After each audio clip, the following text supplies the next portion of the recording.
There was no older brother, so to speak, because I was the oldest child in the family, but I'd always felt very drawn and almost compelled to be involved in water activities. Loved the physicality, loved the fact that it was a moving medium, constantly changing. No 2 days were exactly alike. It was able to provide an outlet for boundless energy, which I had at the time. Surfing fulfilled all those criteria.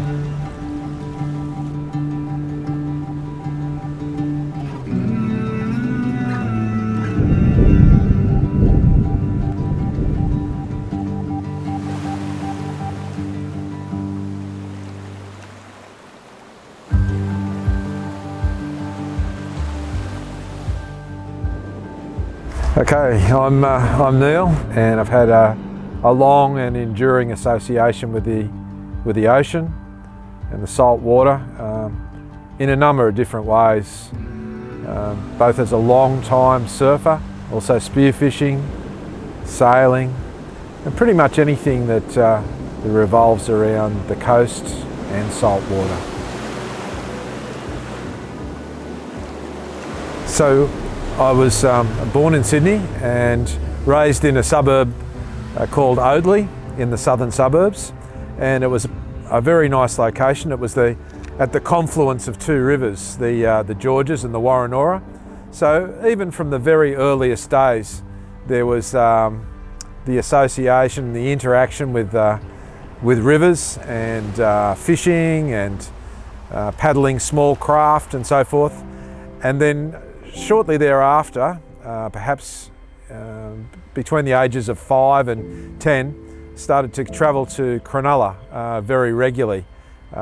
Sometimes with my parents, but other times on the train, taking whatever surf craft, surfboards we had, and and engaging in the start of the surfing process. As best I can remember, I felt a real thrill that all my senses were being engaged.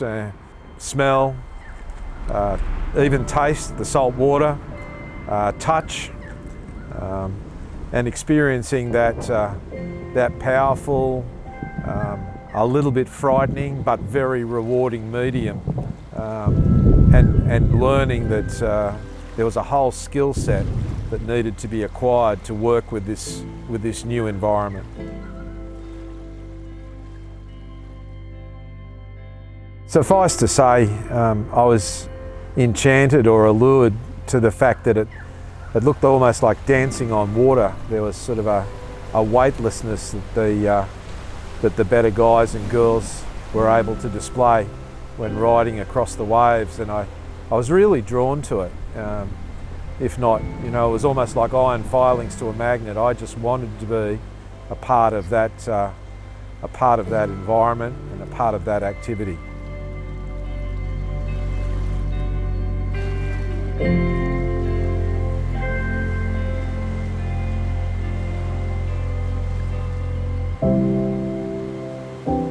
Spoke briefly about the fact that I dive commercially, for urchins and abalone, and I came to that professional setting, relatively late.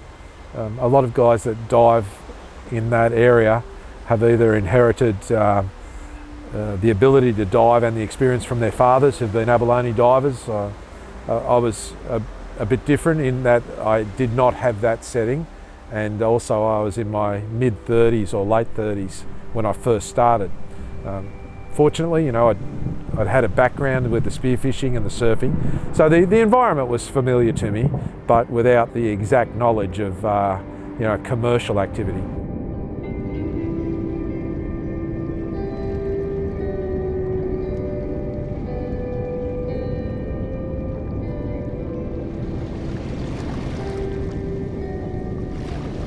The more wondrous and terrific experiences, I remember when I was with you, that is Bray and Lachlan and my other son Hamish and my friend Mark, we were sailing in the Whitsundays, and we were going to an area known as the Percy Islands. So we've decided to motor on through the night.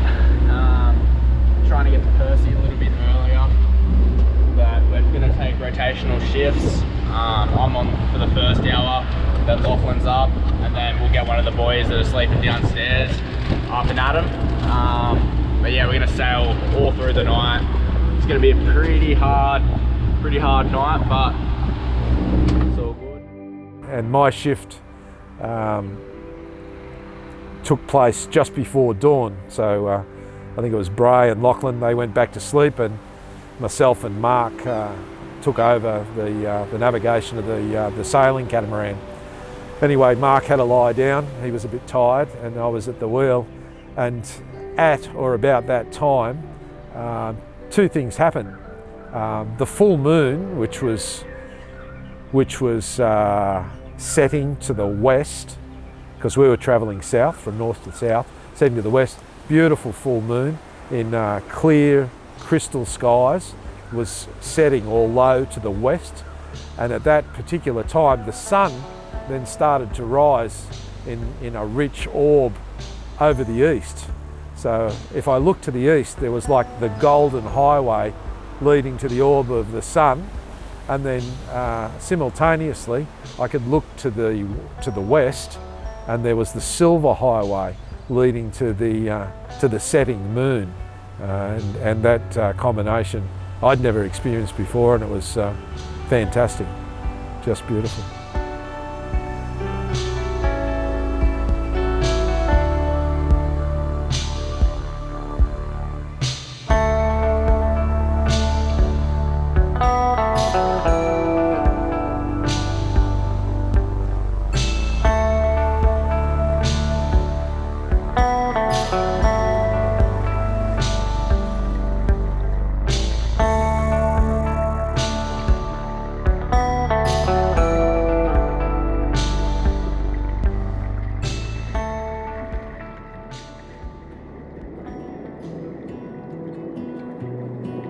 My name's Connor, I'm 23, I'm from Canberra, I'm a keen surfer and spearer.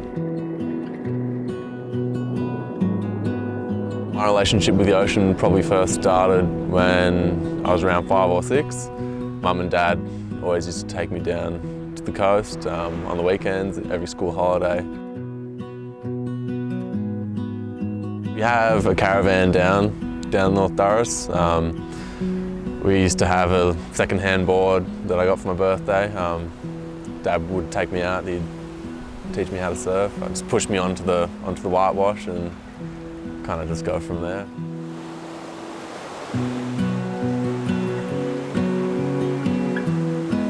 When I got my Ps, every weekend I'd just head down Friday evening, go down, check the surf, wait for Saturday morning and crack of dawn, head straight out. First thing I can remember would have to be the smell of the ocean. It's just so different from anywhere, very distinct, as opposed to like the smell of the city.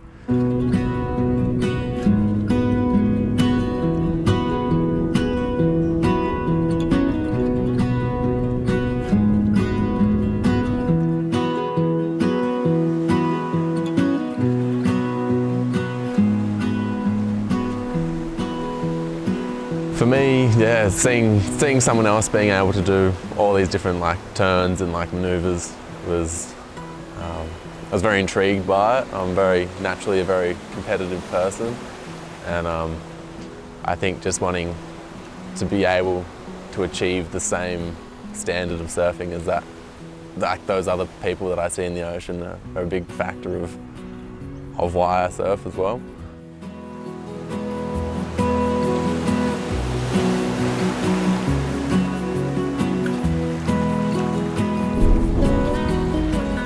So yeah, swimming up and down the coastline, you'd always see dolphins, the occasional seal even. Yeah, there's always a pot of dolphins just floating around somewhere.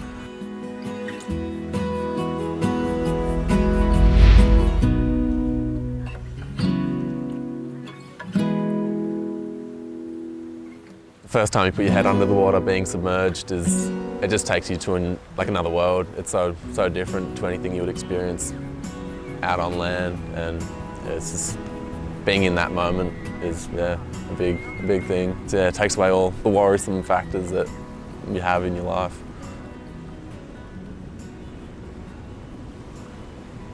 There's a saying a lot of people have, they say, you know, they're immersed in a subject. Well, when you're surfing or diving or in the water, you're not only immersed, but you're submersed. And the element in which you're engaged is all pervasive, it's all around you. And the ancient Greek philosophers, one of which is Epicurus, uses a word which I think sets it out beautifully, and it's ataraxia. The meaning of it is a freedom or liberation from anxiety or torment, a feeling of enduring calmness and tranquility.